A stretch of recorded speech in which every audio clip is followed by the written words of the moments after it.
Satoru freaking Gojo is not dead. I have the biggest dose of copium for Gojo fans, as his death has left many in shock. The fans in Japan even gave Gojo a memorial. But we are here to tell you, he may still be alive. What seals the deal is that we also have to remember that Yuji's first death is literally having him dead with no heart after Sukuna ripped it out, and yet he was brought back. The way Sukuna did this was by securing Yuji's soul into his innate domain. Hours or even a day later, he was able to use RCT and bring his heart back, and then placed his soul into his body. Both Gojo and Shoko observed the miracle revival, so to reapply this technique is a great possibility, especially with Yuji's new soul swap technique. Gojo is also just as talented as Sukuna, so he would be able to copy any technique if he put all his concentration into it, just like he did to learn reverse curse technique in the first place. Maki also experienced a moment where her soul converged in with Mai's innate domain before she sacrificed herself. So the method of revival is all here. And this brings us back to why this thematically fits into Gojo's story arc. In chapter 74, Gojo claims that he gave up on fighting and instead focused everything onto RCT, something he was never able to do before. But right on the verge of death, he understood the core of curse energy. However, since we have established the soul and body are linked together, Gojo should be able to learn the idea of maintaining his soul, as Sukuna himself learned from Kenjaku to become immortal via splitting his 20-fold cursed objects. Even Mahito would heal himself via changing the shape of his soul, which Itadori can see the contours of and damages his opponents via the soul. Gojo going north should be able to. Let's establish how this can be possible. After all, his body has been sliced into two. In chapter 37, we learn that curse energy is made in the gut before it can circulate throughout the body. However, to heal themselves, they need to use reverse curse technique and produce positive energy from the negative. This process, as explained in chapter 188, happens in the brain. Gojo is so efficient in using RCT that his brain is always actively producing positive energy and is fresh at all times. Hence, how Gojo was able to quickly heal himself against Sukuna's domain expansion, even though it was cutting him several hundred times a second. A piece of evidence is Hakairi's fight with Kashimo. Hakairi achieved unlimited RCT, which made him immortal. However, Kashimo states that even though energy comes from the gut, you use your head to direct RCT. Therefore, he tries to aim for Hakairi's head to get rid of his immortal status. We clearly see Gojo's head is intact. And right before Gojo was sliced up, in chapter 235, Kusakabe pointed out how the consecutive use of Black Flash regained Gojo's output for RCT, which will help him heal rapidly due to the already accumulated positive energy. This is actually a very important point, as any good writer would follow the narrative principle of Chekhov's gun, which is that one must never place a loaded rifle on stage if it isn't going to go off. It's wrong to make promises you don't mean to keep to readers. This means Kusakabe's statement has to hold some meaning. Otherwise, Gege trolled us with copium. But can Gojo even heal from a space-time fabric cleave from Sukuna? Well, yes, he can, as shown in chapter 234, when Mahoraga for the first time adapted this cleave and sliced Gojo's right arm off. Not too long after, Gojo RCT'd back to normal. Not to mention, in his fight against Toji, he stated the reason he came back alive is because he did not aim for the head. It was still intact for him to learn RCT at that very moment. But for the sake of arguments, let's say Gojo doesn't have enough energy to heal his entire bottom half, especially since his shirt is the strongest in the whole verse and he would be naked. Gege doesn't want to please the fat girls. Pause. So this brings us to another plot device of how Gojo can be brought back. Shoko and Yuta. These two are the only ones capable of applying RCT to heal heal others. And they aren't too far away, especially since Hakairi and Kashimo joined the fight within a few seconds. And Meimei's brother, Ui also...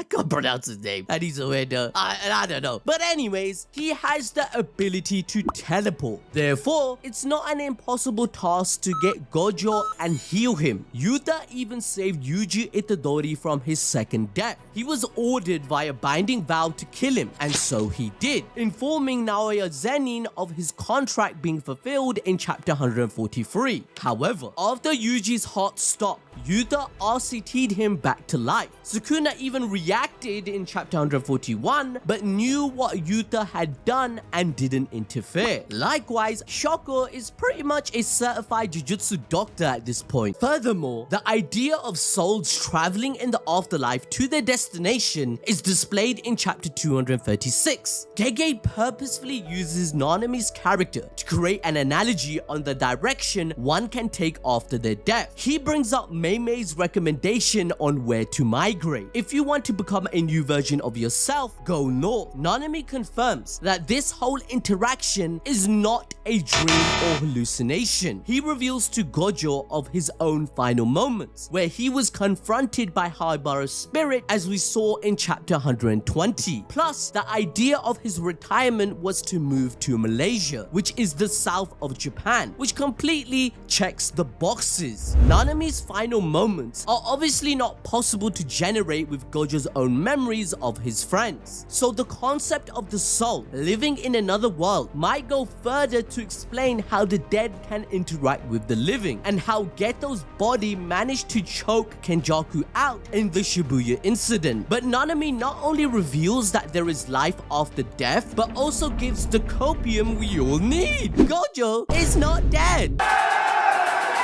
When questioned about his death, Nanami explained to Gojo on how there are curses that can help a person live, which is like a burden left upon the shoulder of those alive, giving them no choice but to continue. Take a look at Nanami's death. He sees Haibara after questioning why he became a sorcerer again instead of retiring. That's when he points at Yuji, making Nanami realize Itadori is the future of sorcerers and the reason he can bet on it. His love and strong will to save the day will prevail eventually. However, Nanami tells Haibara he cannot let Yuji know these feelings and that he is betting on him because that would be a burden to him and be his curse. But he still goes ahead and tells Yuji, "You got it from here." This allows Nanami to move on and die peacefully with no regrets, knowing he left things in good hands. This is when Gojo confirms the newfound knowledge and makes fun of Yaga that he stated sorcerers die with regrets. But Nanami over here, he didn't.